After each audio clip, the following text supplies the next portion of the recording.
forma independiente en sus decisiones que quieran. Gracias. Buenas noches, mi nombre es Richard Rojín, miano, trabajo actualmente en la alcaldía de Santa Cruz de Sierra, en el departamento de fiscalización de obras viales. Ah, buenísimo. ¿Está en el verde ahora? No, esa es otra secretaría, lo que pasa es que son varias. Ajá, ya, ok. Nosotros también hemos grabado. De hecho, es un tema bastante polémico ahorita, ¿no? ¿Su nombre? Buenas noches, soy Víctor Arteaga Mercado y trabajo en la alcaldía municipal, la Secretaría Municipal de Obras Públicas. ¿Y qué tipo de obra? Hacemos lo mismo, digamos, lo que pasa es que Movilidad Urbana se dedicó también a ejecutar ya proyectos de adecuación y ecología, como decir, hacemos las 12 días. La Secretaría de Obras Públicas se encarga de hacer pavimento, drenaje, saneamiento básico, alcantarillado, agua potable en comunidad de Urbana, y hace años la Dirección de Señalización formaba parte de la Secretaría Municipal de Obras Públicas, sino que por una reestructuración y porque mismo la corporación de Antica hizo la Secretaría de Movilidad Urbana, la potenciaron, la nueva de más departamentos, y una cosa encargada ahorita del plan maestro de movilidad urbana. Buenísimo. Y esas son las preparaciones verdes. No somos No, de hecho, comentarles que el sábado tenemos una visita de obra a la obra del BRT. Conseguí una entrevista con uno de los ingenieros, Marco Yoyo, y bueno, nos va a recibir, y el foco de la visita es justamente ir a conocer un poco más de la obra. Lamentablemente no tenemos el proyecto porque no son proyectos accesibles, ¿no es cierto? Si ustedes no pueden ver, mentira. Pero sí, Marco nos va a explicar un poco cómo es el proyecto del BRT, ¿ya? Y por dónde va la obra. De hecho, él me dijo, no pueden venir mañana, y yo no, las clases son en la noche, no vamos a ir a la obra en la noche, porque están vaciando ahorita una rotonda, ¿no? Entonces me dijo que el sábado nos esperan, nos van a explicar, y el foco es justamente ver cuáles son los inconvenientes o las limitaciones que se tienen al hacer la construcción de una obra urbana. Una cosa es un proyecto bonito, hermoso, está en el papel, pero a la hora de ponerlo en práctica, si no tomamos todas las previsiones, podemos tener bastantes problemas, ¿ok? ¿Usted trabaja más en la parte de carretera o proyectos urbanos alguno? Eso todo lo que hemos hecho, Ajá. Ok.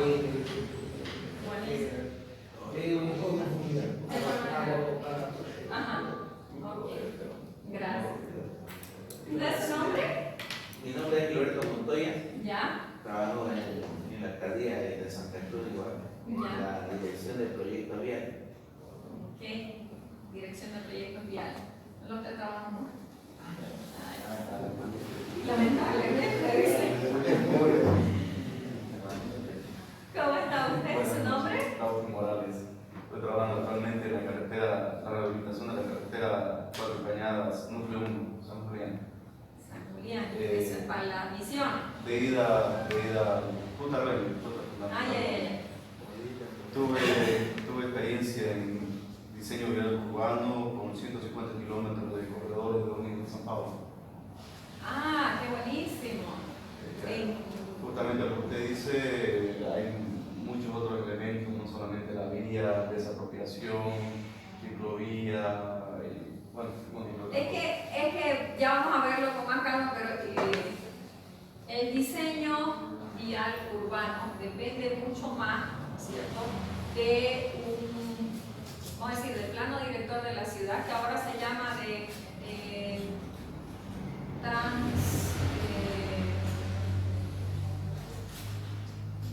gerencia de proyectos transversales, ¿ya?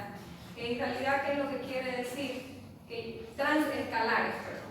Que ya yo no veo un proyecto como uno solo, ¿no es cierto?, sino que tengo que combinar varios proyectos. Y el diseño urbano vial depende mucho del desarrollo urbano, ¿okay? Y ahora hay una tendencia a hacer un desarrollo urbano sostenible, ya no priorizar el auto como siempre fue, sino priorizar el peatón, ¿no es cierto? De eso se trata hoy en día la priorización de desarrollo urbano vial. Priorizar siempre el peatón, ¿por qué? Porque cuando tenemos vías en las que priorizamos, o ciudades en las que priorizamos el peatón, tenemos ciudades más seguras, ¿ya? Y de hecho, una de las cuestiones principales antes de cualquier tipo de desarrollo de transporte vial es 100% garantizar la seguridad. No me sirve de nada hacer BRT si yo no le garantizo a mi pasajero que puede esperar a las 10 de la noche el ómnibus en seguridad. Entonces, se trata justamente el diseño urbano vial hoy en día enfocar en todo al peatón. El peatón, darle seguridad, darle confort y planear la ciudad. De hecho, vi un nuevo programa de desarrollo urbano que se llama 5 minutos. ¿Ya? La idea es de crear puntos, vamos a decir, de contemplación, ¿ya? Cada 5 minutos a pie desde el punto donde yo estoy. Por ejemplo, yo voy de aquí a la Beni Tercer Anillo. Cada 5 minutos que yo voy caminando tengo que tener una plaza, un área verde. ¿Para qué? Para que la caminata no se vuelva aburrida, sea segura, sea agradable y que consecuentemente eso mejora mi calidad de vida, ¿no? Entonces, vamos introduciéndonos un poco al diseño urbano. ¿Tu nombre? ¿No? Orlando de Llana, trabajo en la contratista, en la rehabilitación de la seguridad y sobre todo Gracias. ¿Ya trabajaste con diseño urbano? bueno, como diseño, ¿no? Pero ejecución sí. Ay, nos va a contar entonces su problema. Mi nombre es Carlos Calveto, trabajo en ISA, haciendo obras de arte, drenaje y algunos pruebas pequeñas para ellos. En carretera solamente he trabajado en un tramo carretero entre Montevideo y Pampa, en la construcción, y después las obras de construcción, pero obras de urbanas también. Gracias. ¿Tu nombre? Carlos Roberto Martínez. De nuevo, me vas a tener 8 veces, me vas a decir. Martínez, Que me lo aprenda. bueno, y yo trabajo en obras civiles, generalmente edificios de estructura, muy poco pavimento, todavía. Ok, un poco. Pero sin embargo, si no cuidamos del nivel de la solera de los edificios que construye Carlos, le estamos fregando toda la calle, ¿no? Todos los accesos. Entonces, y esa es una limitación cuando hacemos diseño urbano vertical, ¿no? Porque yo tengo que ver que la infraestructura quepa en la caja de la vía, tengo que ver que no esté tan elevada para que pueda garantizar la compactación de mi pavimentación, y al mismo tiempo tengo que cuidar que no le estoy llevando agua a las laterales, ¿no? Entonces es un poco de todo. Mi nombre es Robin Cayo, trabajo en la supervisión CAEM. Actualmente está en un proyecto de Mazacana, Itupuato, Perú. Ah, en la frontera, ¿por Sí. dónde? No conozco. La Paz, hacia el Salvador más. Ok. Entonces, ¿ustedes dos están de paso aquí en Santa Cruz? Ah, qué bien, bienvenido. ¿Su nombre? Mi nombre es Juan Pablo Ruiz y trabajo en una urbanizadora. ¿Qué organización? Urbanizar terrenos, lotes. Ah, ok. Entonces, ¿te interesa justamente para hacer desarrollo de tu urbanización interna? Así es. ¿Has escuchado del programa InfraWorks? Ajá. Dicen que es bueno para ese tipo de proyectos, Sí. ¿no? Lo bueno que es que interactúa muy bien con el civil 3D, Sí, así que exacto, porque los dos son de Autodesk, ¿no es cierto? Ok. ¿Y usted? Mi nombre es Romel Franco, ingeniero civil. Actualmente trabajo en la supervisión de la carretera a la altura de Comarapa, rehabilitación, en dos tramos. Tramo Comarapa-Macará y también en la altura de México. Hago parte de una empresa brasileña que es la supervisora. Es mi estación actual. En Brasil, experiencia urbana tengo como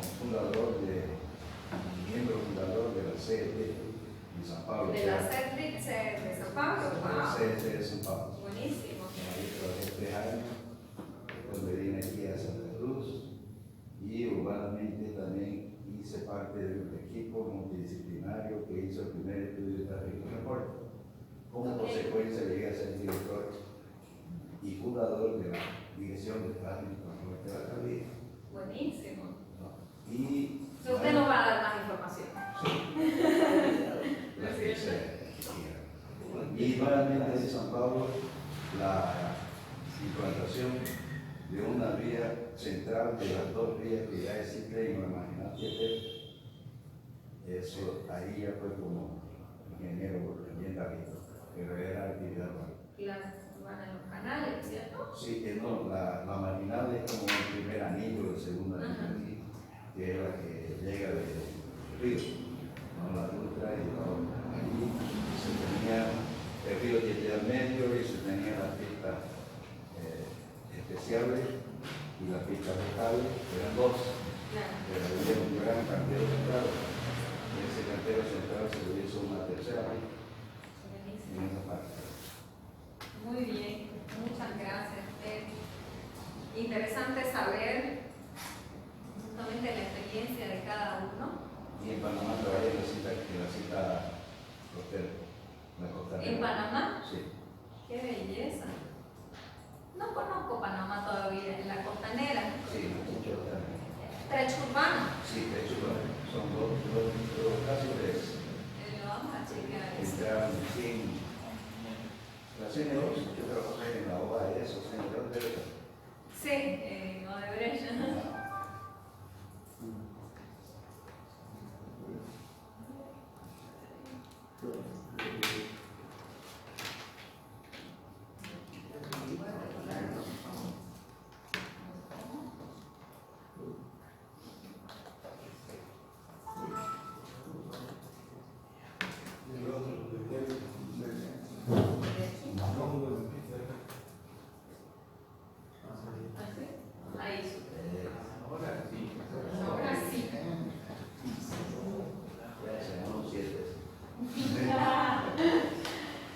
No, de hecho, antes de comenzar les decía justamente de la visita al BRT. ¿Les parece el sábado a la mañana? ¿Está bien?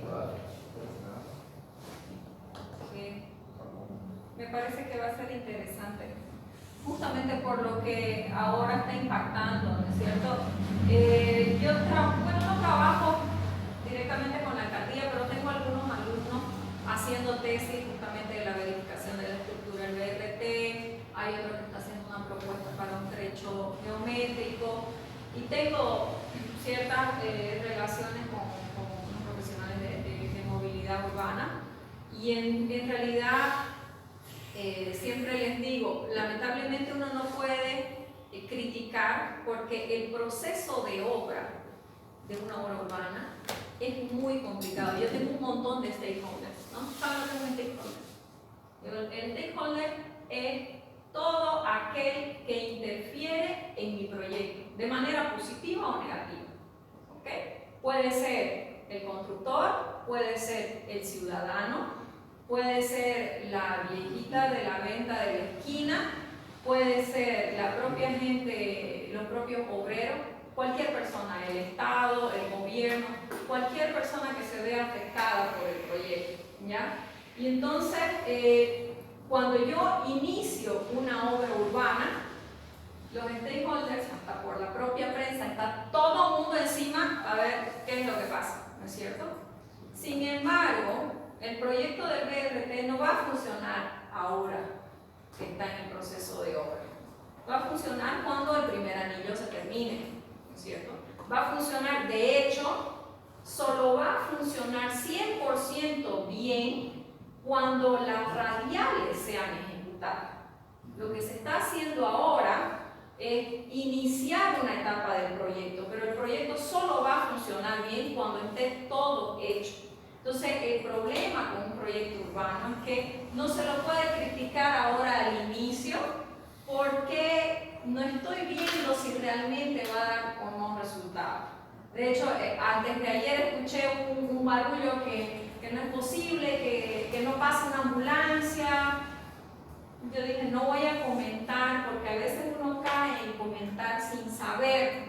No vi cuál fue el trecho en el que supuestamente no pasaba una ambulancia, porque solo estaba el espacio del ómnibus y el espacio lateral no daría para que pase una ambulancia. Y yo digo, no, si antes habían 2 carriles, una ambulancia tiene que pasar. A no ser que un bendito se haya estacionado en la lateral, acostumbrado a estacionarse toda su vida, no lo va a poder hacer más. Entonces es falta de cultura.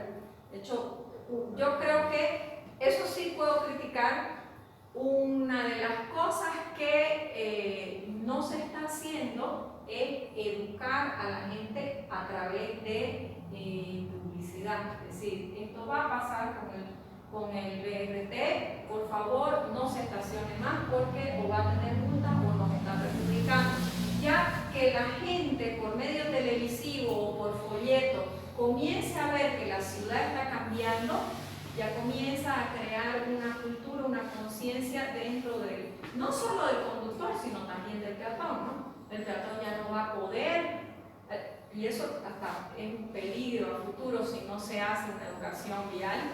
¿Por qué? Porque el peatón ya no va a poder cruzar donde le dé la gana. Hoy en día estamos acostumbrados a que cruzamos donde nos da la gana. O sea, aquí paró el micro, por aquí que yo voy a cruzar. Entonces, eso a futuro con la implantación del BRT es un problema, ¿no es cierto? Puede acarrear muchos accidentes por una falta de educación, ¿no? Entonces, bueno, para comenzar la clase de hoy, yo les voy a hablar de este proyecto que se le llamó la Operación Urbana Consorciada Puerto Maravilla, ¿ya? En la zona del Puerto Maravilla, en realidad en los años 70 más o menos, 80, se construyó un viaducto sobre toda esta área de aquí, que iba por la plaza, por el medio de la plaza hasta ese pueblo. Entonces ese viaducto era el que conectaba la ciudad de Río con Niterói. Y lo que ocasionó el viaducto fue que toda el área que estaba en la lateral se deterioró. ¿Por qué? Porque yo le meto un viaducto a una avenida, de hecho era un viaducto de 2 pisos, ¿ya? Y automáticamente estoy ensuciando, ¿ya? Estoy poluyendo y además estoy causando ruido. Entonces toda la gente que trabajaba en esta área, oficinas, emprendimientos, etcétera, etcétera, se salió del área. El área se desvalorizó y consecuentemente quedó durante los años 80 hasta el año 2000 totalmente abandonada. Nadie quería invertir, todo el mundo quería vender. Y un poco más adelante son los galpones donde se preparan los carros para el carnaval. Entonces eran como galpones, estoy tratando de identificar un área aquí más o menos igual. ¿Dónde se hacen los carros aquí para carnaval? Cerca de Camboro. Por el Camboro, no sé por qué. Pero hasta que allá no estaba abandonado. Pero bueno, la cuestión es que estos eran unos galpones inmensos, cayéndose a los pedazos y totalmente abandonados. Un área llena de cleferos, de pandilleros, de mendigos, gente que vivía en las calles. Entonces, el área degradada, y se ve la oportunidad a partir del proyecto de las Olimpiadas de recuperar el área, ¿ya? Pero la recuperación no es solo, no depende plan director, ¿no? Hay un montón de, ¿cómo les puedo decir? Un montón de parámetros que hay que considerar.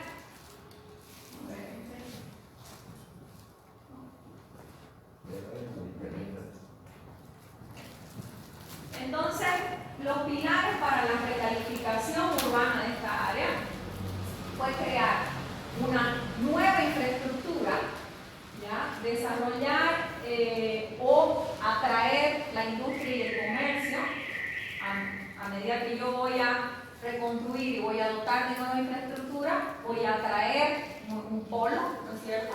Voy a mejorar las condiciones para vivienda y voy a crear espacios de cultura y entretenimiento. Entonces, esos fueron los 4 pilares. El área que fue recalificada fueron 5 kilómetros cuadrados. ¿Ya?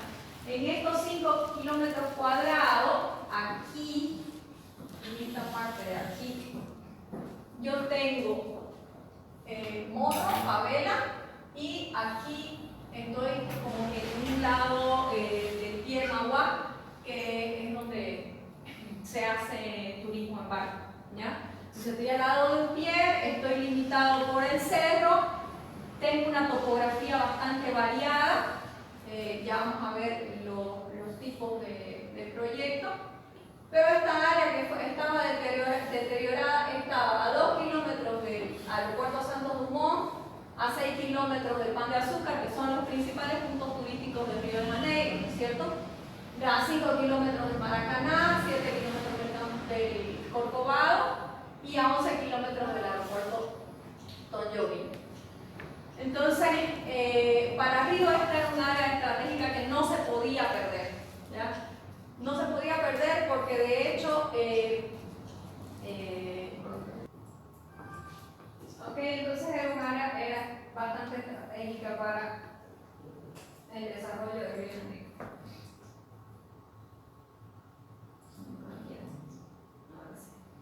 Entonces,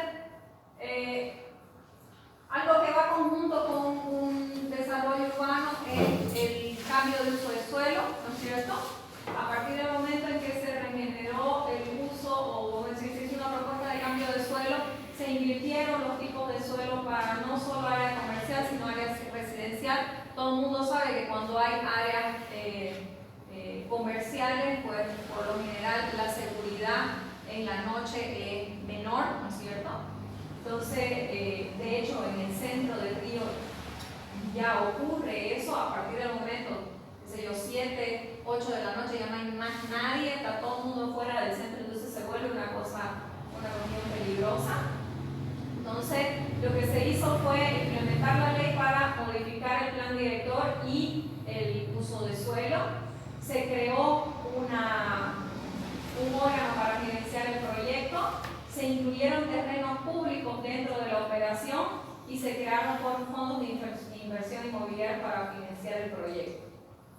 ¿Ya? Los parámetros urbanísticos que se tomaron en cuenta fueron el recuo de los edificios justamente para extender las veredas en pro de la priorización del peatón, ¿no es cierto? El uso del sistema de energía solar, esto fue posible en el Museo del Mañana, que se puede mostrar. El uso de materiales con certificación ambiental, economía de consumo de agua, economía de generación de energías limpias, maximización de iluminación y ventilación natural y facilidad de acceso a la bicicleta. Entonces, este fue la conformación del nuevo uso de suelos en todo el área. O sea, aquí, como ven, es todo el Boulevard Olímpico, un área de, son unos 2 kilómetros a pie, 1 kilómetro y poquito a pie. Aquí es el Museo del Mañana, que es el Museo de Calatrava. Esta parte es residencial y cultural. Aquí, esta parte que está un poco más,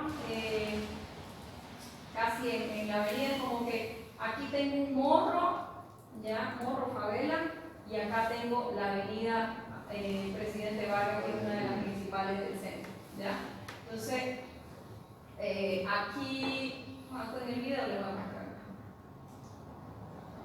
Se creó los CEPAC, que justamente a partir del momento, o sea, yo estoy liberada para construir hasta 4 pisos de un edificio en el área, en toda el área. Sin embargo, si yo quiero hacer un edificio de 20 pisos, lo puedo hacer, pero tengo que pagar más CEPAC, que se llama, que es como que un impuesto mayor por el uso que yo estoy haciendo. ¿Qué me permite eso? A partir del momento que yo voy a tener una inversión mayor, yo estoy financiando el proyecto, ¿ya?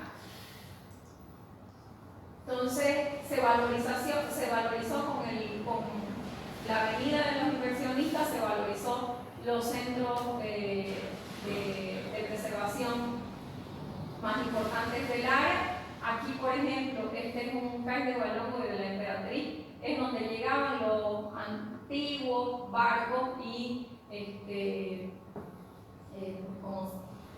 hay bastante, ¿cómo se llama? Bueno, áreas de preservación de patrimonio. El Centro José Bonifacio, el Instituto Pretos Nuevos. El Instituto Pretos Nuevos es un centro de investigación. Les voy a mostrar una parte.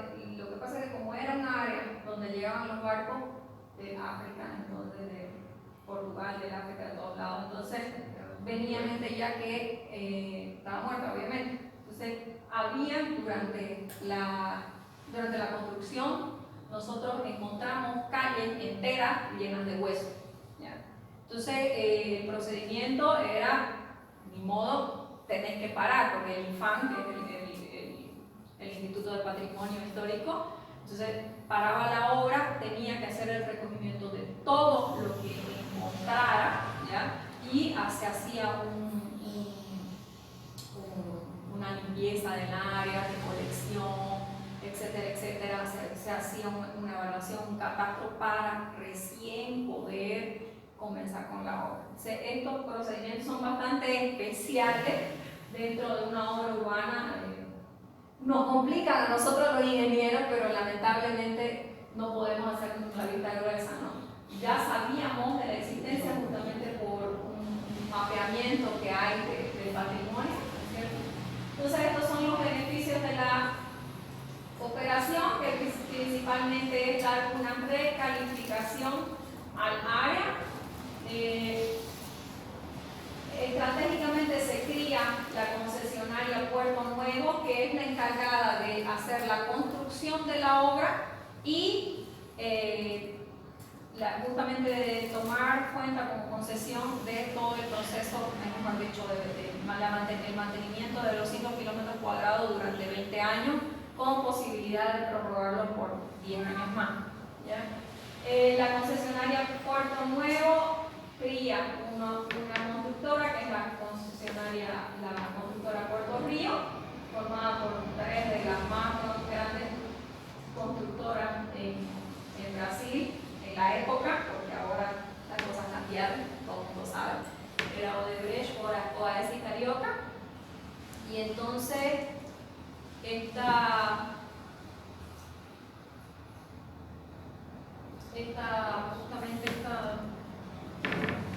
empresa es la que hace la construcción.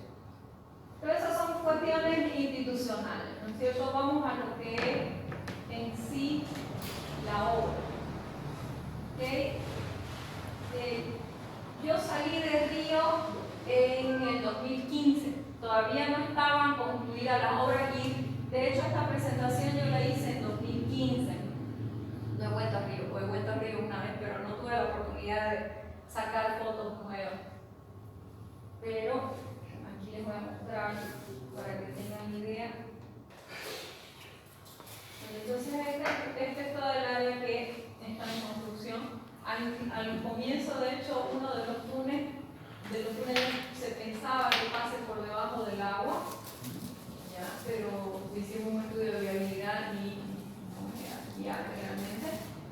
Entonces, cuando digo que esta obra es una obra completa es justamente porque prevé la demolición del viaducto, la construcción del Museo del Mañana, Aquí la construcción del Boulevard Olímpico a partir de una plaza, ¿no es cierto? El Boulevard lo que va por el nivel. Debajo del Boulevard yo tengo justamente un túnel que conecta el aeropuerto Santo Dumont con Niterói. O sea, en realidad lo que hago es invertir el viaducto y traerlo por abajo. ¿Ya?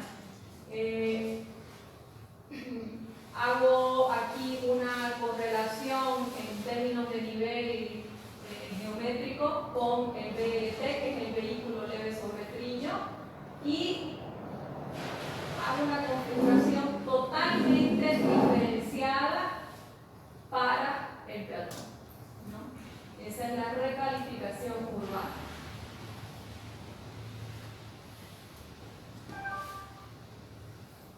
Aquí esta es la entrada del túnel, del túnel Río 450 años. En la lateral tengo una ciclovía y de hecho estas vías pasaron de ser vías principales a ser vías que están en nivel con las aceras y están hechas en revestimiento de lo que aquí le llamamos pavit, creo, pero no es el pavit, es como el concreto, ¿no? Creo que el concreto urbano, el concreto articulado. Entonces, lo que yo hago es crear zonas en donde la velocidad es reducida para crear un ambiente diferente, ya no de alta velocidad, sino como les recalco, siempre priorizando al peatón. Entonces hago una entrada. Este túnel fue inaugurado con 100 cámaras controladas desde un centro de control por la concesionaria. ¿Ya? Las luces son optimizadas, entonces activan por sensores a partir justamente de la central, también son controladas. Cada vez que hay algún tipo de accidente, ya la central está activada automáticamente. Aquí es la salida, aquí el molino fluminense, que está también para salir. Muchas industrias están para salir del área justamente por la recalificación urbana. Y aquí lo que han hecho inversionistas extranjeros, como de hecho Donald Trump, tiene un terreno construido aquí para hacer un hotel, y la Chisholm Spire también es una empresa de arquitectura, tiene su edificio ahorita. El túnel de la salud es un túnel pequeño que pasaba justamente por este morro. Aquí tuvimos varias complicaciones, vamos a verlas una por una, ¿ya? Varias complicaciones, ¿por qué? Porque cuando yo tenía que perforar el túnel, es un túnel de 350 metros, pero lamentablemente era una parte en roca y utilizamos explosivos, entonces teníamos controladores sísmicos aquí para medir justamente las deformaciones y que no sufrieran ningún daño las construcciones alrededor del túnel, ¿no? Se hace una recalificación en términos de vegetación también. Acá hoy en día, de hecho, también hay una plazuela que interliga el bulevar con el túnel de la salud. Aquí, esta es la ciudad del Samba, ¿ya? Es donde suceden todos los eventos carnavaleros,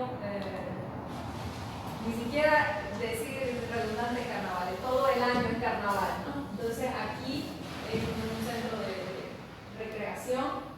Este es el edificio de la Chisholm Spire, como les decía, ya está construido.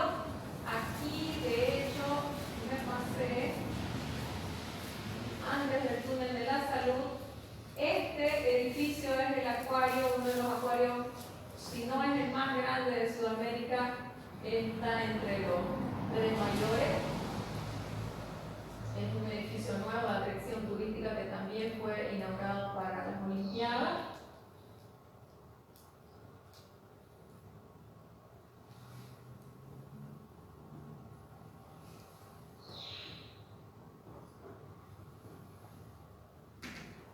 aquí esta demolición, este trecho de la demolición fue con implosión, porque hubieron trechos justamente en la demolición de la perimetral en que pudimos hacer demolición y otros que como tenían edificios tan próximos no se podía, entonces tuvo que ser manual prácticamente. ¿No? Entonces se crea la vía binaria. Esta vía binaria era paralela a la vía expresa, que justamente es la que se construye una vez demolida la perimetral y que tiene una continuidad con el túnel. Aquí es un emprendimiento residencial de la Odebrecht. Aquí hay un parque lineal también. Este tren hace una conexión con la rodoviaria Nuevo Río que está en este lugar. Aquí también se hace una plaza dentro de una, vamos a decir, no es dentro de una estación, pero es una interligación entre la plaza y la rodoviaria. Entonces, cuando digo que el proyecto es completo, como les decía, es porque además de tener túneles, aquí yo tengo viaductos, ¿no es cierto? Y el contacto y la interconexión con el BRT.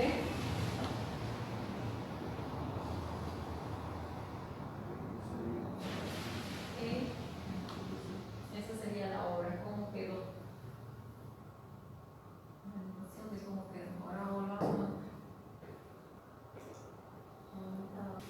Ok, entonces, la obra en sí. Aquí tengo todo el área de lo que fue. El túnel Río 450 comienza en la calle Río Blanco, en la avenida Río Blanco. Tiene 12 kilómetros de extensión, perdón, 1.2 kilómetros de extensión.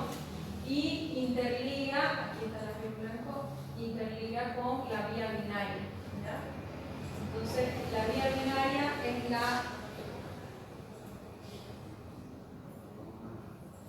la vía binaria es la que está en azul. El túnel de la expresa, a principio, comenzaba aquí, pero se decidió extenderlo un poco más atrás a la salida con el aeropuerto Santo Dumont. ¿Ya? Entonces se hizo una extensión del contrato justamente para poder anexar esta vía y hacer toda esta vía expresa. O sea, yo entro en este lugar y yo salgo recién. De hecho, en esta intersección es que yo puedo escoger a dónde ir, pero de aquí a acá son 12 kilómetros que estoy en expresa, no menos de 60 kilómetros por hora. Esa es la velocidad. ¿Okay? Aquí en la binaria yo puedo todavía acceder a la zona urbana, en la expresa no. En la expresa es expresa y no hay salida, ¿no? Entonces, esa sería una de las particularidades. Más adelante les voy a mostrar cómo son los túneles. Entonces, dentro de la infraestructura teníamos drenaje, agua potable, alcantarillado, gas, telecomunicación, iluminación. Bien. Sería bonito, ¿no es cierto? ¿Cómo está? Sería bonito decir que el proyecto estaba así y que iba a funcionar, pero sin embargo estamos hablando de una reconstrucción, ¿no es cierto? Entonces, cuando yo estoy construyendo una ciudad nueva, no tengo nada. Yo voy a implantar todo. Entonces yo decido dónde colocar las cosas. Sin embargo, cuando ya tengo una reconstrucción, lo que tengo que hacer es justamente conciliar lo que es infraestructura antigua con lo que es infraestructura nueva. Entonces, tengo que más o menos hacer que las dos funcionen en cierto momento para que solo cuando la infraestructura nueva esté 100% colocada yo pueda cerrar la infraestructura antigua o bloquear por trechos. Entonces, en trechos urbanos, en segmentos urbanos, la logística de cómo se construye es fundamental. Limitaciones que tenemos. una de las mayores limitaciones que enfrentamos en este proyecto fue la falta de catastro, que les aseguro que en Santa Cruz no es diferente, ¿no? La falta de catastro, no había catastro, o los catastros no eran reales, ¿no? Entonces, falta de experiencia, ¿no? Un consorcio constructor relativamente nuevo, una obra que no ha habido en todo Brasil, ¿no es cierto? Nosotros comparamos esta obra con la reestructuración del puerto de Buenos Aires, del puerto Madera.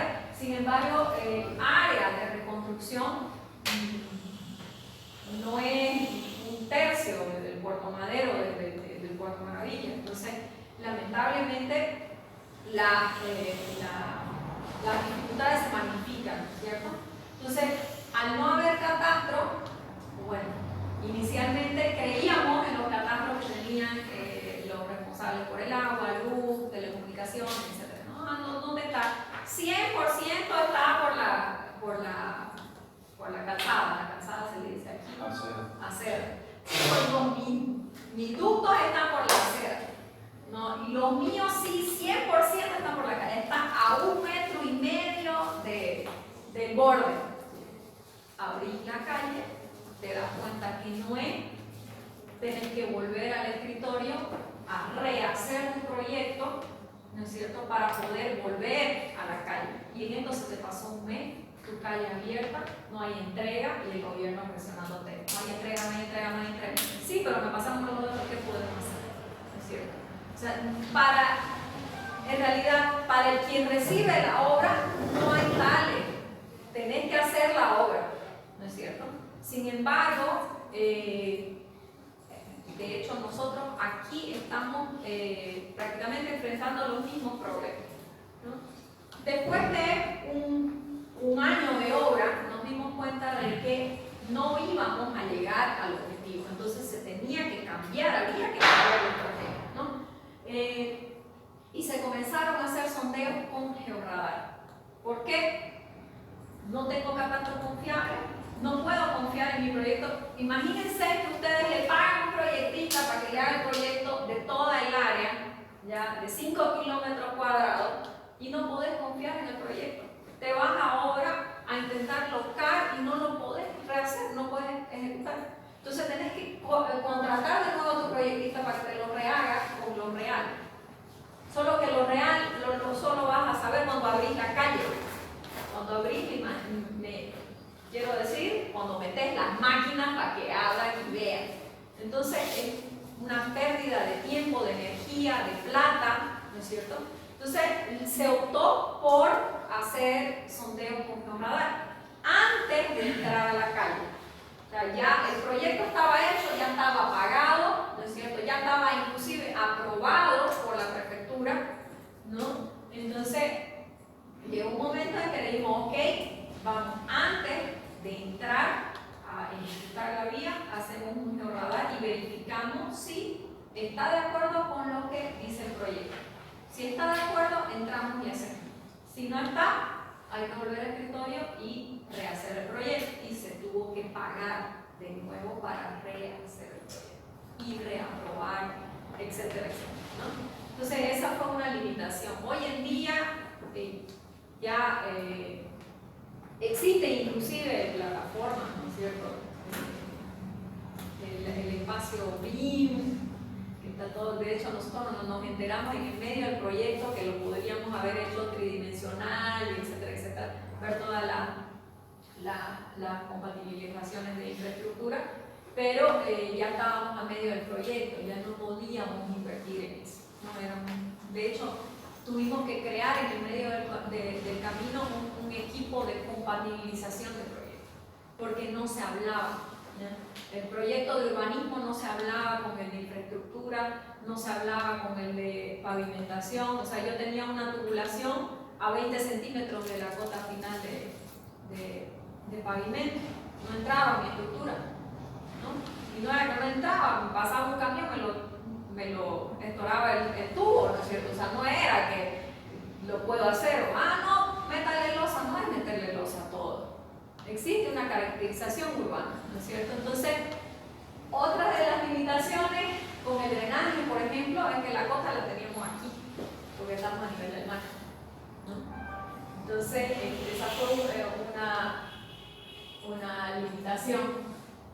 Las redes de gas, en fin, las redes de gas son redes nuevas, ¿no? O relativamente nuevas.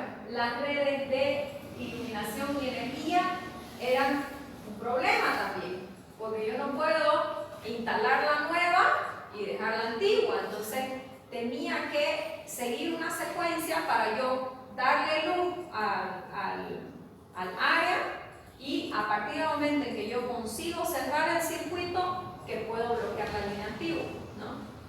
Entonces, con esas limitaciones hicimos un proyecto de infraestructura en toda el área. Después, ¿qué más? Hicimos un sistema de abastecimiento de agua porque, obviamente, si yo estoy impulsando a que haya incentivos tanto residenciales como comerciales, yo voy a necesitar mayor abastecimiento de agua, ¿no? Entonces, aquí está hermoso, ¿no? El detalle de infraestructura, esto era lo que presentábamos nosotros. Así es que van a ser las calles, nunca jamás. Nunca, nunca. Si tuvimos esto fue en alguna calle nueva que nosotros abrimos, ¿no? Porque como se recaracterizó el área, también hubieron unas 3 o 4 vías nuevas, ¿no? Pero esto en infraestructura urbana no sucede, jamás se da, porque yo siempre voy a tener lo antiguo, lo nuevo y conciliar uno con el otro, ¿no? Entonces ese era el corte de la recalificación en la vía binaria, por ejemplo, ¿no? De hecho siempre tuve un espacio para este espacio era llamado de espacio de infraestructura, ¿ya? Yo colocaba los árboles, hacía un paseo, aquí colocaba el esgoto, que es el alcantarillado, ¿no es cierto? Abastecimiento de luz, agua. Aquí tenía los cables de telecomunicación, si no estoy mal, el drenaje, etcétera, etcétera. En términos de urbanización, había varios tipos de calles, ¿no es cierto?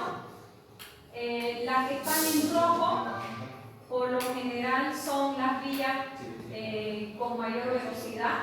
Las que están en verde son intermedias y las que están en azul son todo lo que está en mono, ¿ya? Entonces, esa era la caracterización más o menos por rango. ¿Cuál era la diferencia urbanística? Todas las que están en azul, por ejemplo, yo elevé el nivel de la calle a la acera para hacerlas peatonales, ¿ya? Entonces, como son calles en las que yo quiero dar una caracterización mucho más de peatonal, el revestimiento que se utilizó fue el mismo pavimento de concreto, intertrabado de concreto.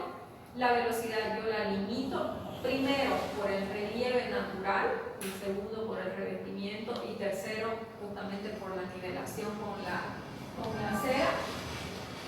En las vías principales utilizamos pavimento asfáltico. También hubo el último año del proyecto, hubo que integrar el BRT que venía justamente por la avenida Río de Janeiro hasta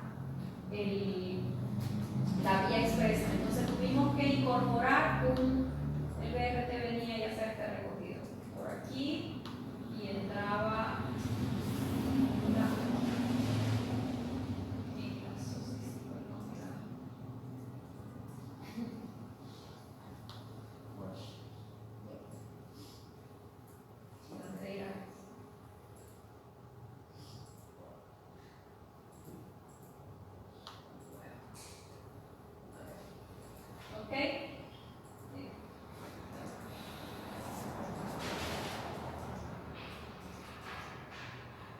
y entonces para el BRT utilizamos pavimento de concreto, ¿ya?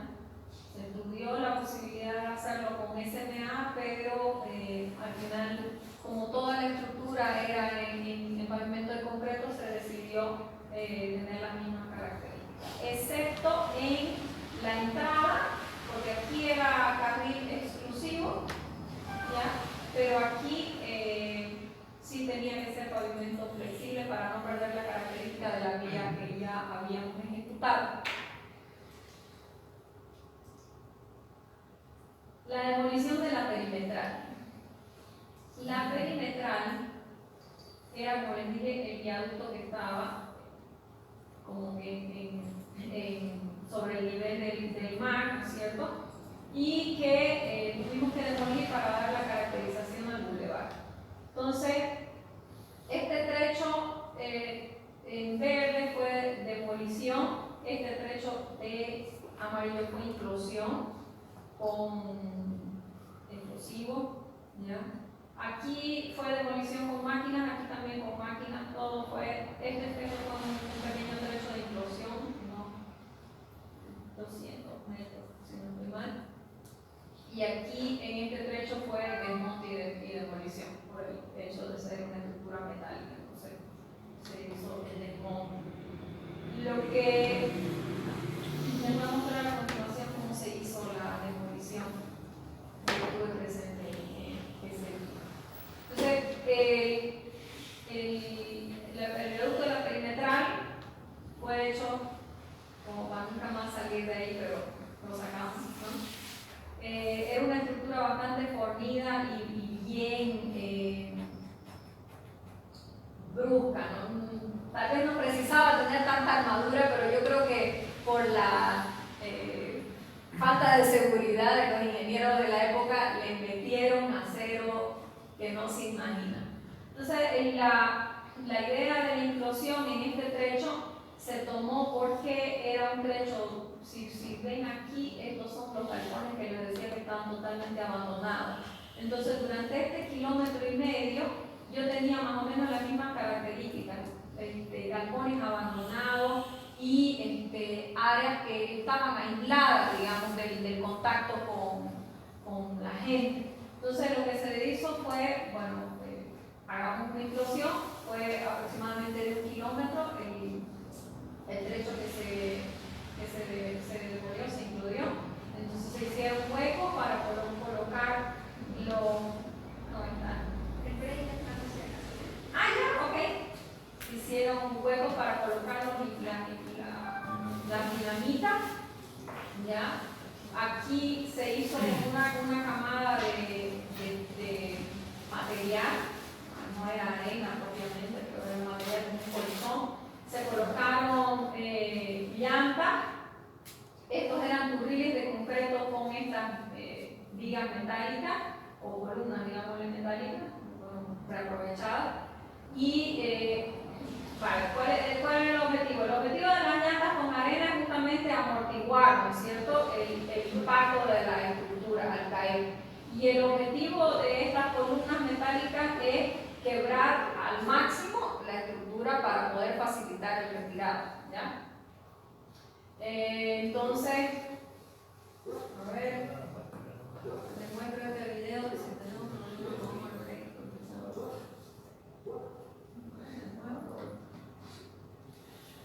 Ese video habría que verlo con la anterior. Ahí está. Entonces, a ver, vamos a ver. Aquí lo que se hizo, este fue el día de la implosión. Aquí lo que se hizo fue colocar una cortina para poder evitar obviamente el despejo de material y dañar la infraestructura, porque ustedes no crean, pero si son galpones abandonados, la gente reclama, los dueños reclaman, y si uno le tumba media barda, se la tiene que reponer, porque allá hay legislación. Aquí, si uno le tumba una barda al vecino, no hay legislación que te diga que tenés que cumplirla, o podés pasarte 10 años en la justicia diciendo que no se la vas a pagar y no se la pagas nunca. Allá hay legislación y la empresa es responsable por cualquier daño, ¿no es cierto? Entonces, ¿perdón? Pero lo ponen la poringa, tío. Ah. Pero bueno, allá la legislación no permite causar ningún daño, ¿no? Entonces, colocamos la cortina.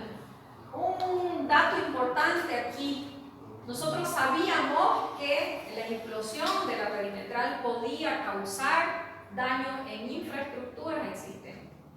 Y por suerte, gracias a Dios, digamos, tuvimos solamente, se quebró una tubería de 600, ¿no? Y el impacto fue grande, lo van a ver, el impacto fue increíble realmente. El pavimento no se quebró, no se llegó digamos, no era un colapso, ¿entiendes? Tuvimos que sacar la estructura y tal, pero no estaba, lo que se deterioró realmente fue el viaducto y no el pavimento ni la infraestructura. Entonces, fue algo que realmente fue bien calculado en términos de alcance de lo explosivo.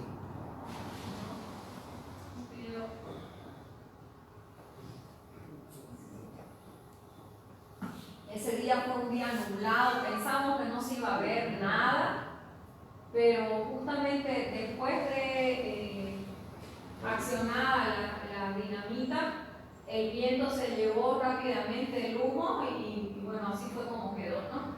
Entonces esto fue el inicio a los trabajos de urbanismo del Boulevard Olimpia. Este fue el hito que dio inicio al trabajo del Boulevard. A partir de este lugar se va a ver un poquito más adelante cómo hay una salida del túnel de la vía.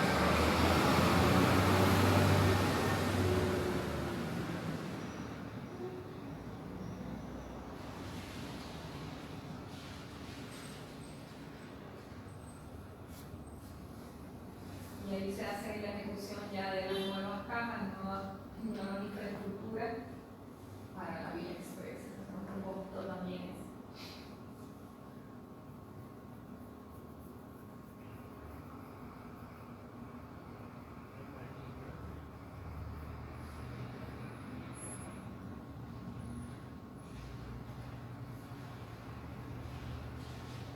Aquí lo bueno es que el espacio entre el vial, digamos, llegaba a unos 50 metros, entonces había facilidad de colocar la maquinaria, ¿no es cierto? Porque en trechos urbanos tenemos también esa limitación, yo no puedo venir con cualquier máquina, yo tengo que limitar al ancho de la vía. Mi compactador también tiene que ser limitado al ancho de la vía y tengo que hacer, de hecho, un control de vibración, ¿no es cierto?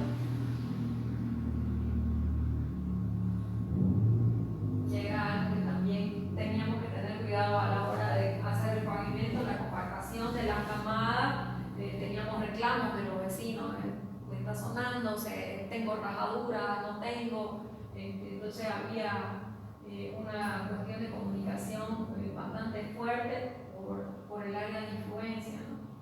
A medida que fuimos avanzando en el proyecto también, es como aquí les decía, comienza el proyecto y todo el mundo está encima. Pero a medida que se van viendo los resultados del proyecto, ya la gente se calma, como ya dicen, porque al comienzo nosotros teníamos bastante reclamo al respecto de la perimetral, ¿no?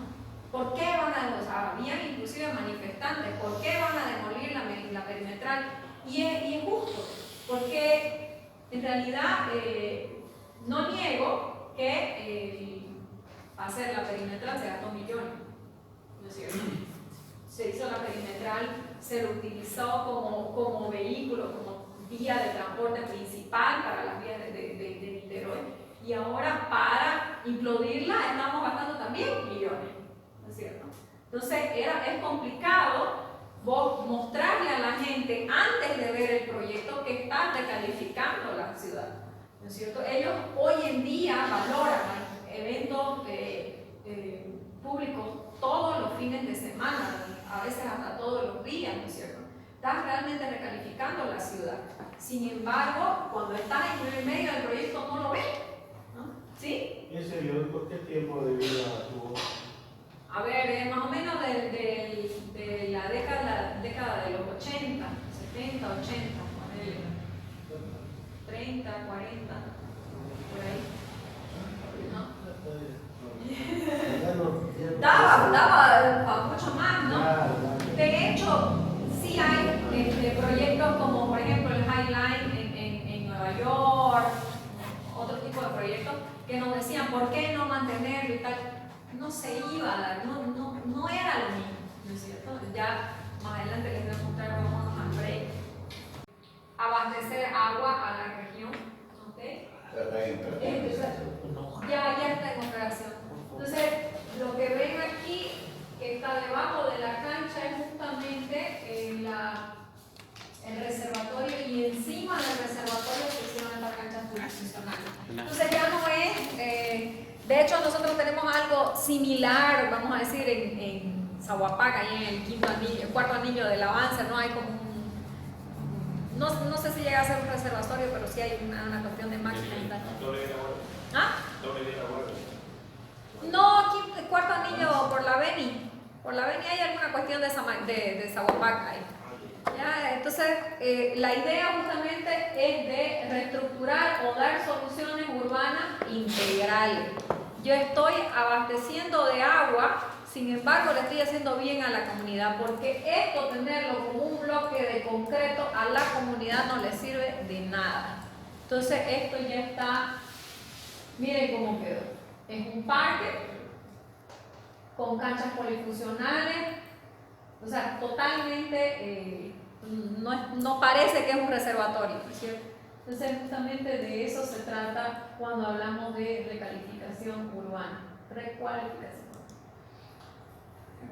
Cuando hablamos del túnel de la vía expresa, como les decía, es el que conecta la entrada del aeropuerto Santo Dumont con la vía expresa, ¿no es cierto?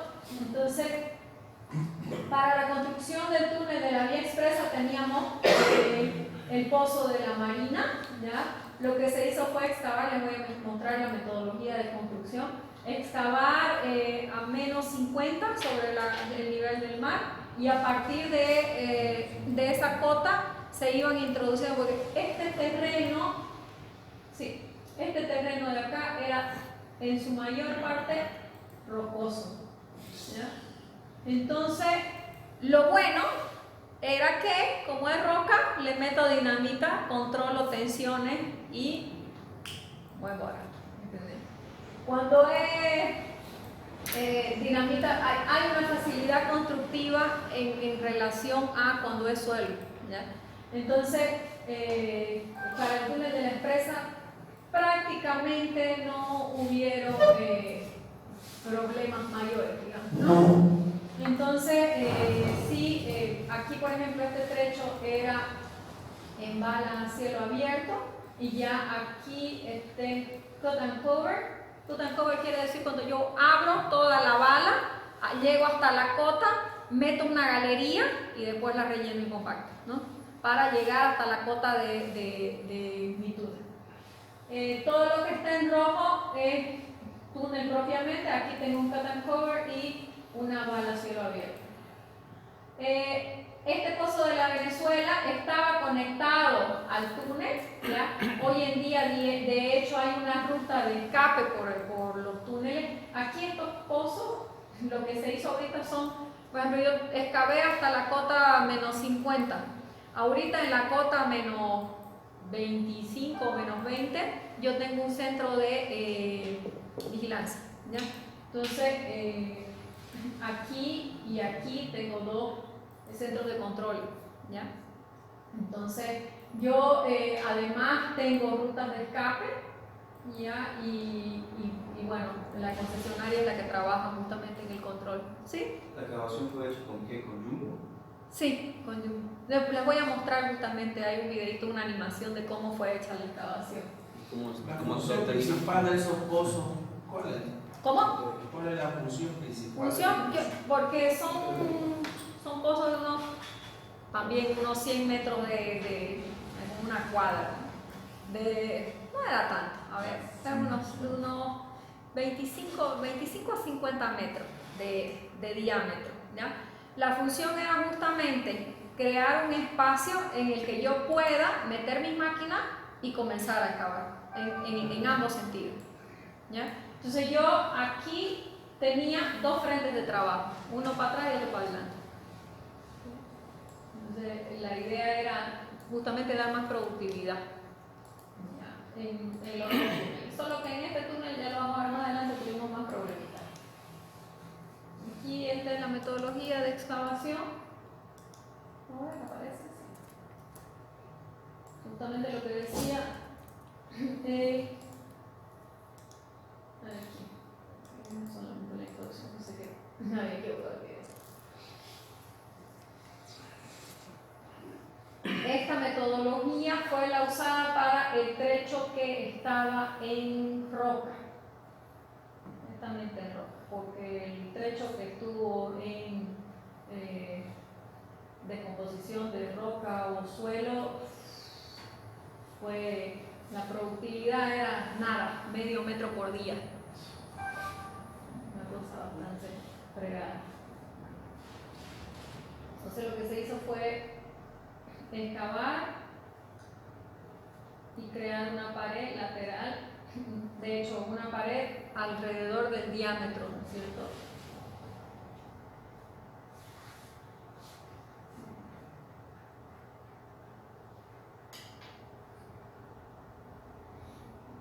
Ahí se completaba.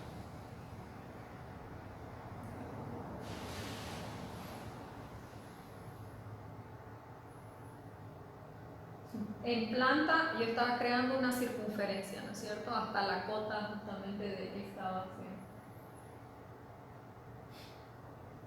Y ahí a partir del momento en que yo tengo toda la circunferencia, saco el material. Aquí esta primera capa era de suelo y aquí ya yo comienzo a utilizar dinamita justamente para llegar a la cota. Hago los huecos, la coloco la dinamita justamente, después eran colocadas como capas, unas mantas de protección y después le colocaba llantas para amortiguar el golpe, suelo, perdón. Aún así, estas piedringas quebraron vidrio en edificios próximos. Una fuerza impresionante, ¿no? Entonces el procedimiento era justamente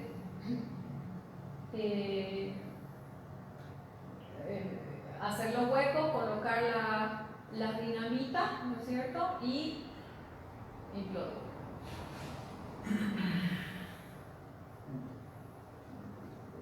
Y luego retirar el material. Y esas eran las dimensiones reales. Aquí teníamos la tubería de ventilación. Es un proceso bastante controlado. Nosotros en la concesionaria trabajábamos sobre un sistema también integral de seguridad y de hecho recibíamos premios por calidad, seguridad, etcétera, etcétera. Entonces, lo bueno cuando se trabaja en empresas grandes, ¿no es cierto?, es que se tiene un mayor control de calidad y de seguridad y de que todo el mundo se preocupa por todo el mundo, ¿no? Porque si hay un accidente en la obra, yo estoy perdiendo plata, la empresa está perdiendo plata, todos estamos perdiendo plata, ¿no? Entonces uno se preocupa por esa gestión de seguridad y la exigencia, ¿no?, de usar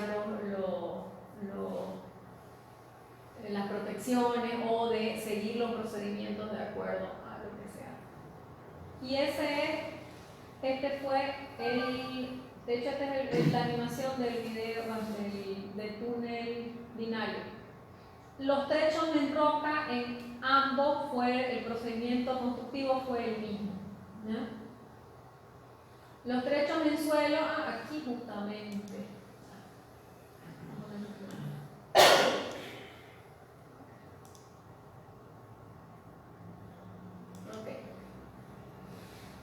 Aquí justamente era el pozo de la Mauá, aquí en una lateral. El pozo de la Mauá era por donde pasaba la vía binaria, ¿ya? Entonces, cuando se hicieron los estudios, se vio que todo el trecho era en roca. Entonces ahí se hizo justamente la previsión de las dinamitas y del proyecto enfocado en la situación. Sin embargo, aquí se encontró una falla debajo de este museo, ¿ya? Una falla que comprometía la estructura no solo de este edificio, sino también de este de acá, que es un centro público municipal, ¿ya? Entonces nos vimos en bastantes problemas porque encontramos la falla y la falla no nos permitía seguir, entonces tuvimos que parar todo el proceso, hacer nuevos estudios, recalcular la forma de proyecto, ¿ya? Y recalcular el método constructivo, porque al ser en suelo yo no puedo avanzar si no concreto las paredes, ¿no es cierto? Entonces, por eso les digo, en este trecho, en esta falla, que no sabíamos hasta dónde iba al comienzo, ¿no es cierto?, hasta poder verificar con sondeo, estábamos avanzando como medio metro por día, porque se avanzaba, se concretaba, se avanzaba, se concretaba y tenías que justamente sustentar las paredes, ¿no? Y había que, se colocaron aquí estos dispositivos de control sísmico también para medir cualquier tipo de influencia que pueda tener deformaciones abajo en el edificio, ¿ya? Se hacía control casi que diario de las estructuras del museo ese se llama el Museo del Mar, que también era una estructura relativamente nueva, se inauguró creo que para el Mundial. ¿Ok? Entonces esas fueron las complicaciones en cuanto al túnel. Y aquí se ve cómo el túnel de la empresa está pasando por debajo hasta que yo salgo 1 kilómetro después del bulevar, 1,5 kilómetros del bulevar. ¿Okay? Entonces ese es más o menos una foto de cuando yo estaba retirando el material, ¿no es cierto? Porque ¿qué es lo que pasaba? Yo tenía que avanzar, como todo, ¿no? Si no avanza en la obra, si yo no entrego, hasta que no entrego mi obra, nadie cree que puedo hacerlo. Entonces lo importante es llegar a la meta y había frentes paralelos de trabajo, ¿no? Entonces, mientras yo estaba dinamitando más adelante, sacaba material y había frentes paralelos también. Hice algunas fotos que las voy a usar un poco más rápido. Entonces, como les dije también, hicimos una aductora y una subaductora que se conectaban para justamente dotar de agua al área. Estas son tubulaciones provisorias. Aquí ya estamos en la parte de infraestructura vial sobre el nivel, ¿cierto? Aquí el anterior no se le ve cara, ¿no? Miércoles vos decís, no va a pasar nunca, no va a ser nunca bonito, digamos, pero se llega. Lamentablemente es difícil verle la cara cuando está comenzando, pero ya aquí en esta parte, por ejemplo, de urbanización ya se ve que la vereda está limpia, que existe el espacio del árbol, que existe la iluminación. Nosotros hicimos bastante concursos de ver qué tipo de luminaria era la mejor, más económica, más eficiente. Hicimos sondeos de qué árboles eran mejor plantar dentro de la ciudad por la cuestión de la expansión de las raíces, por la cuestión de la sombra. Entonces se evaluaron varios pequeños detalles que al final lo hicieron importante el proyecto. Esta es la plaza justamente que conecta el Museo del Mañana con el bulevar. Aquí, ¿se acuerdan que les dije que llegaban los barcos antiguos? Era justamente aquí que anclaban. Entonces esto, en un trecho se creó un área de preservación, ¿ya? Que se hizo una plaza y se ve de hecho los restos como una reliquia en cierta forma cultural del área, ¿ya? Sin embargo, en otros trechos no era posible tenerlos como patrimonio, gracias. Entonces, lo que hacía el IFAM por procedimiento era registrar, ver dónde eran y bueno, lamentablemente no se demolían, pero en la medida de lo posible, cuando estaba abajo de la cota, nosotros lo preservábamos, digamos, poníamos un material menos, vamos a decir, menos agresivo para proteger, pero son cosas que están ahí abajo, nunca más la vamos a abrir. Si pasó una vía por encima, nunca más la vamos a abrir, ¿no? Pero sí se intentó en lugares donde habían plazas y hubo esa ocurrencia, pues de mostrar. Aquí son trechos, mañana les voy a mostrar un poco más específicamente desafíos particulares de zona que tuvimos. Okay. Y aquí tenemos el Museo del Mañana, ¿no? Aquí, antes de comenzar con este museo, quiero mostrarles el museo es lo más bonito, digo yo, los destaques, ¿no? Destaques de la obra que eran justamente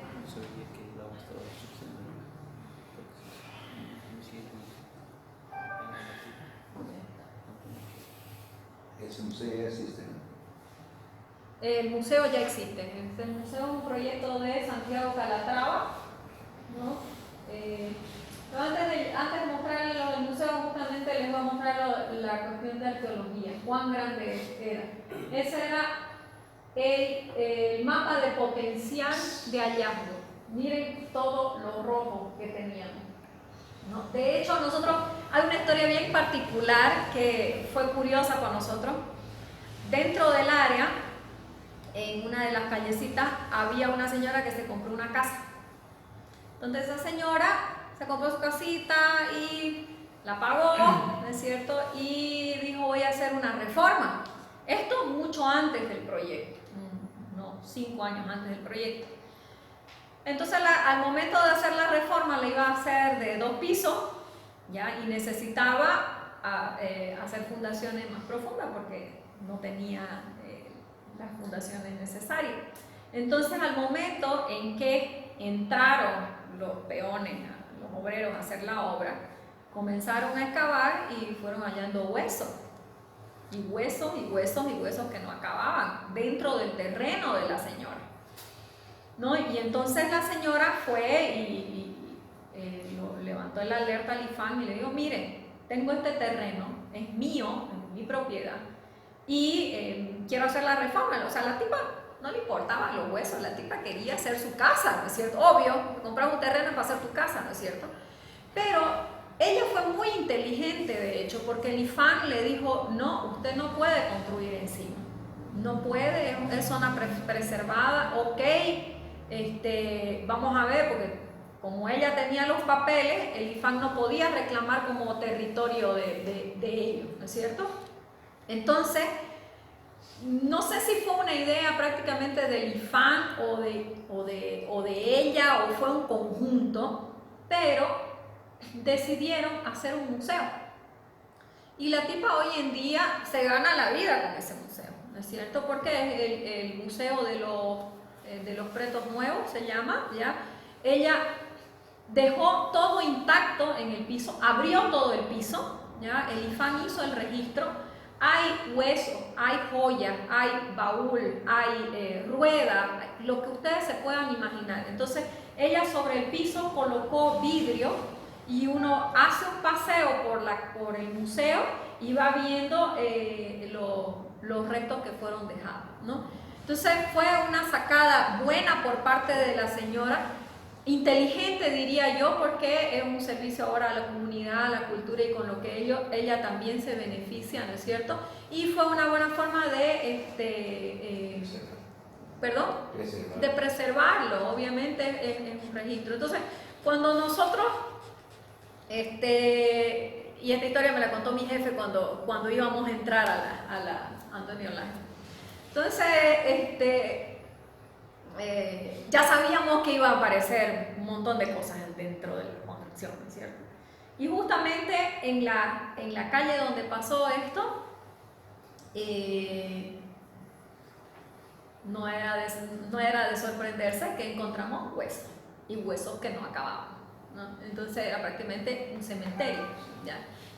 Lo que pasaba era, como les comenté antes, llegaban los barcos, llegaba con gente muerta y los metían directamente a depósitos, y a nadie le importaba, nadie los iba a reclamar, obviamente, ¿no es cierto? Entonces los metía, es una calle que es un depósito entero de huesos. Entonces el IFAN lo que hizo fue justamente recolectar todo este tipo de hallazgos, registrar, tratar de identificar, etcétera, etcétera. Y teníamos, aquí fueron algunos hallazgos de estructura, ¿no es cierto? Este galpón estaba dentro de la obra y existía este sector para hallazgos arqueológicos. O sea, miren la cantidad de cosas que estoy encontrando.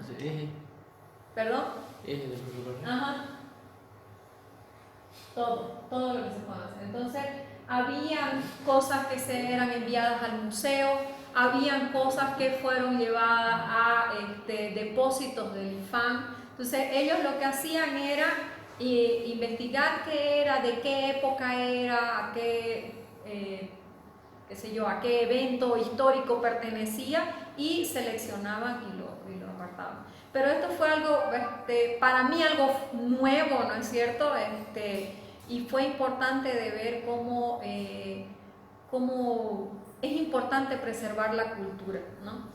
De hecho, a las escuelas que eran próximas se las llevaba a hacer la visita, a ver la existencia, justamente para una concientización ciudadana, una educación. Ese trabajo por parte de comunicación fue bastante bonito. ¿Tenías una pregunta, perdón? Te dije no. De aquí los arqueólogos les enseñaban a los niños cómo hacer el registro de si encontraban ellos algo, digamos, ¿no? Pero esto era simplemente muestra, no era nada real. Y la cuestión del medio ambiente, se hizo una selección de basureros que eran colocados y dispuestos en toda el área. Ya cuanto al medio ambiente, nosotros también hicimos una reutilización del material, porque al tener material rocoso en el túnel era impensable no utilizar. La cantidad de material que nosotros teníamos, para que se den cuenta, con lo que teníamos del túnel y la demolición de la perimetral, nos daba para hacer 2 obras de estas, ¿no? En términos de pavimentación, ¿no?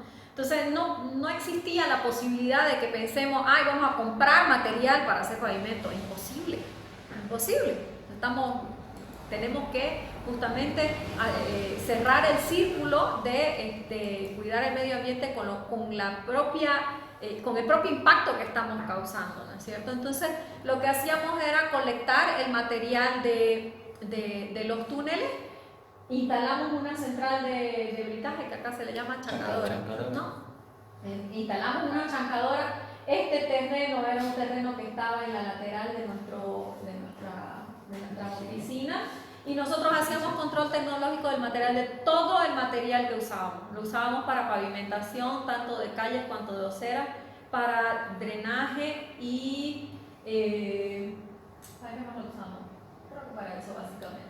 Pero puede que, por ejemplo, cuando tenía que vaciar hormigones, tiene que cumplir un estándar de resistencia y todo lo demás. Sí. Y el material no podía haber sido. El material era roca. Era el escudo brasileño. ¿Cómo? El escudo brasileño. ¿Cuál es el escudo brasileño? La formación rocosa. rocosa que hay. El escudo brasileño. ¿Sí? No he escuchado de eso, comentando. Es el mejor material que hay. Sí. ¿No? Te cuento qué era. No me acuerdo exactamente de cuánto era el desgaste de Los Ángeles, pero era un material muy bueno. Era muy bueno. ¿Sabes por qué te digo? Una de las dificultades dentro de la pavimentación que teníamos era que estábamos sobre el nivel del mar. Entonces, todo el viario era suelo saturado. Todo. Abríamos la calle, era suelo saturado. ¿ya? Y el problema, cuando tenemos carretera, ¿no es cierto? Meterle una máquina que vaya, lo airee, que le dé el sol, que seque y que llegue y compactamos. No hay tales. Los árboles hacían sombra, las construcciones en las laterales hacían sombra. Y el suelo estaba saturado, nunca lo íbamos a poder controlar, ¿no es cierto? Entonces, ¿qué hacíamos? Creamos, producíamos, de hecho, un material que se llama, allá le llamaban piedra de mano, ¿no? Que es una piedra de tamaño mínimo. Razón, le llama ella. ¿Qué? Razón. Rayón. ¿Qué es la piedra de mano? Justamente la piedra de mano, rayón, ¿no? Y antes de hecho, todo nuestro proyecto de pavimentación está entre 20 y 40 centímetros de rayón, ¿ya? Para refuerzo, ¿ya? Y encima del rayón, que era nuestra camada de refuerzo, colocamos la base y la subbase y la base, ¿ya? Y dependiendo de la subbase y la base, pero ¿por qué también? Teníamos el material ahí, ¿no es cierto? O sea, si fuera para comprarlo, obviamente nos hubiera salido mucho más caro, hubiéramos cuestionado, pero no había tales, el suelo estaba saturado, nunca lo íbamos a encontrar. O sea, peor era cuando encontrábamos suelo mole, digamos, ¿no? CBR 0, olvídate, ahí le metíamos directamente la roca, ¿qué? Britar, nada. Hasta que podíamos estabilizar y de ahí hacer nuestro colchón de macadame. De macadame compactábamos. ¿En qué consistía el macadame? Justamente la piedra de mano, los 40 centímetros, y la última camada le llamábamos lo que es la bica corrida. ¿Cómo se dice acá? No es polvo de piedra, le llaman polvo de piedra. El polvo de piedra, la granulometría es como la arena. La bica tiene un poquito más de cohesión. Tipo ripio. Sí, aquí, pero la bica corrida. Sí. ¿Ah, sí? Bueno, pero sí tiene un poquito, Algo de cohesión. tiene algo de cohesión más. Entonces lo que te permitía era penetrar, ya, pero no llegaba hasta el fondo, lo que sí te daba una estabilidad y al mismo tiempo te mantenía la superficie lisa, ¿no es cierto?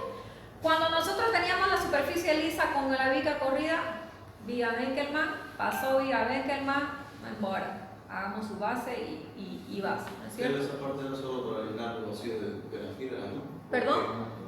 La viga corrida era solo para llenar los Solo para, vamos a decir, solo para alisar la superficie, porque vos en el macadame no podés pasar nada, digamos, si no te vas a comer más su base, y no justificaba. La bica corrida nosotros la producíamos, entonces la subbase ya no. Por ejemplo, nuestra subbase utilizamos pavimento invertido, ¿ya?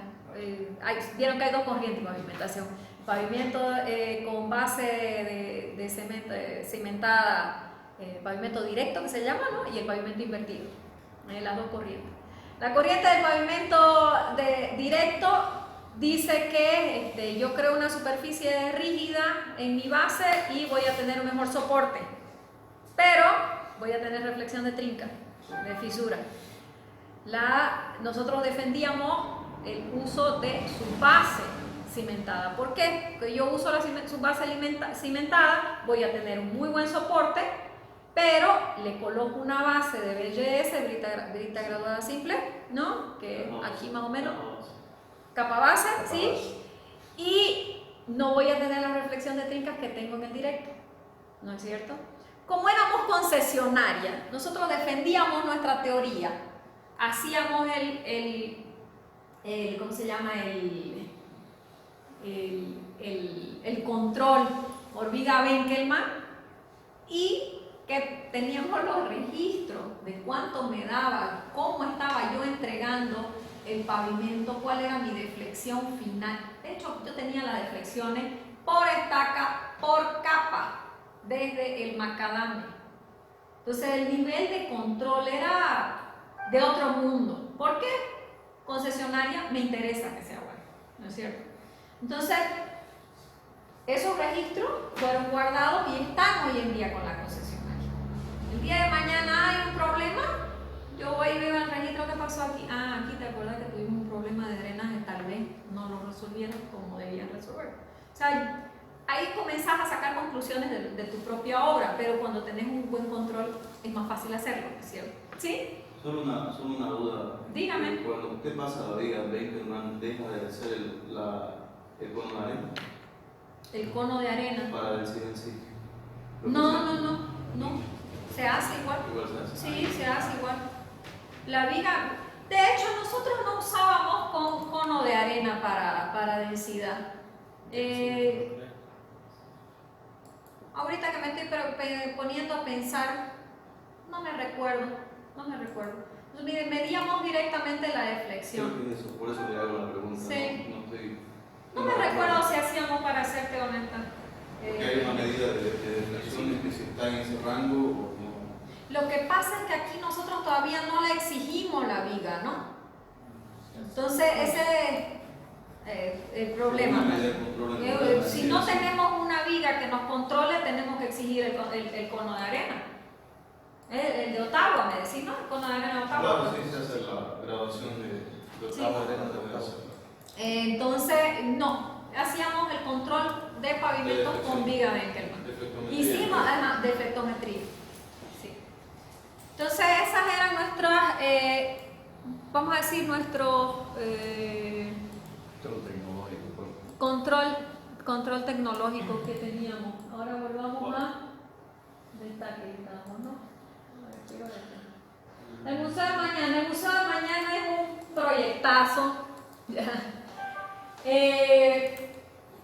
Particularmente yo participé en esta parte como soporte de suelo, ya hicimos unos ensayos simplemente para CBR porque no hay viario aquí, el viario es solamente entrada y salida de camión de abastecimiento, ¿ya? Sin embargo sí hicimos un piso reforzado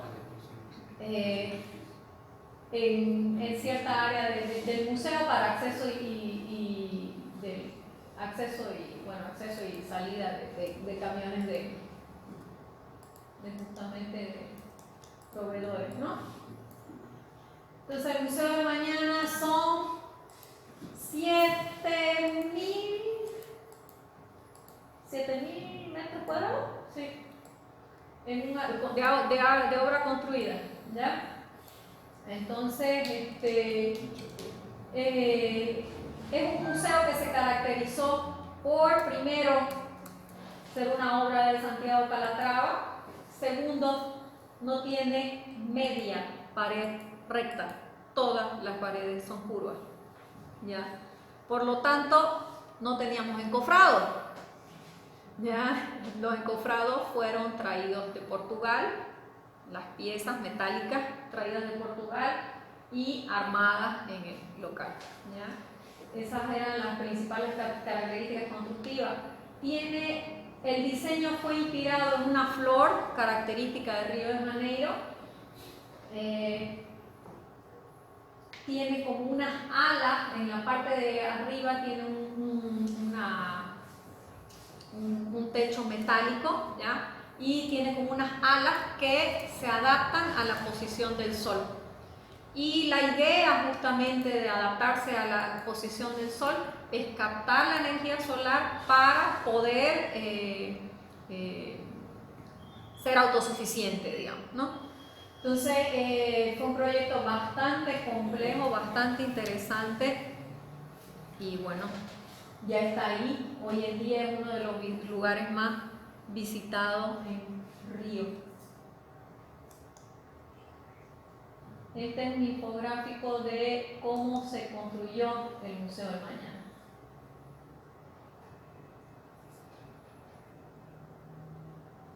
¿No? Se colocaron dos pórticos, que con los pórticos iban, bueno, de hecho, al comienzo, como era obra en concreto, se colocaba, se hizo la obra en concreto, lo básico, y después se iba colocando la estructura metálica con los andamios, ¿no?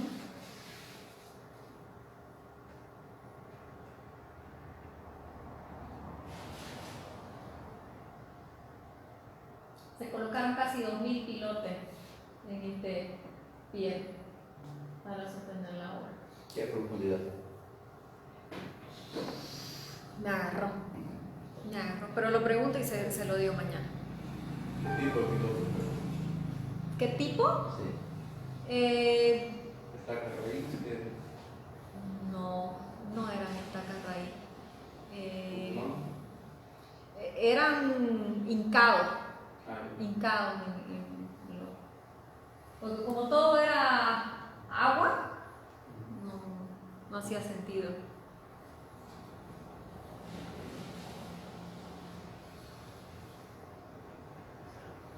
Entonces, integralmente este proyecto, justamente en la parte de construcción, nosotros pasábamos por aquí y esta es la bahía de Guanabara, uno de los trechos más contaminados de agua en Río de Janeiro. Entonces, con el Museo del Mañana se incitó a hacer justamente un proyecto de recuperación del agua, de la calidad del agua y de la biodiversidad en este trecho, ¿no?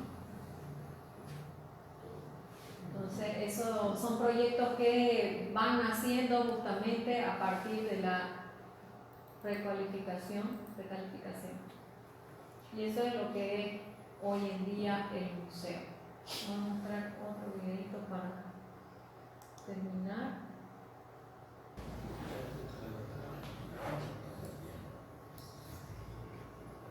Esta es la evolución del área, justamente desde el área que fue restaurada, cómo fue creciendo a lo largo de los años.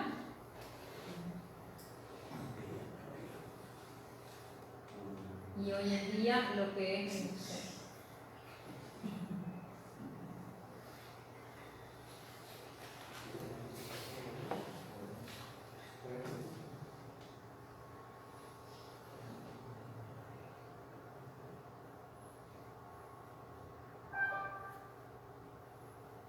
Esa área que adentraba al mar ya existía, ¿no? Ya existía. Se llamaba justamente el Pier Mauá. Y esas son las alas que les decía.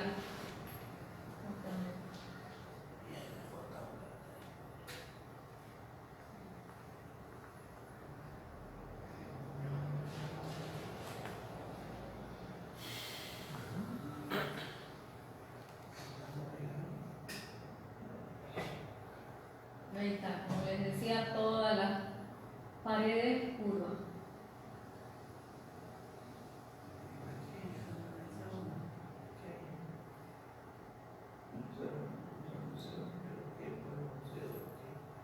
Museo del Mañana se llama. No, pero ¿qué muestra el alrededor más o menos? ¿Qué? ¿Qué contiene adentro? Que el acervo.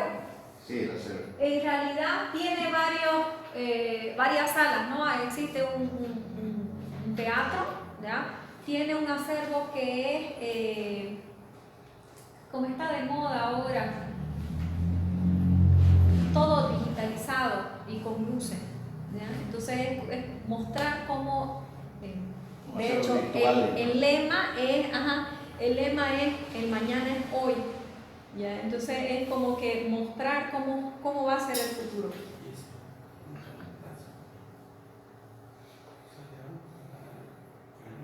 Se levantan justamente atrayendo la energía solar o siguiendo el flujo del sol.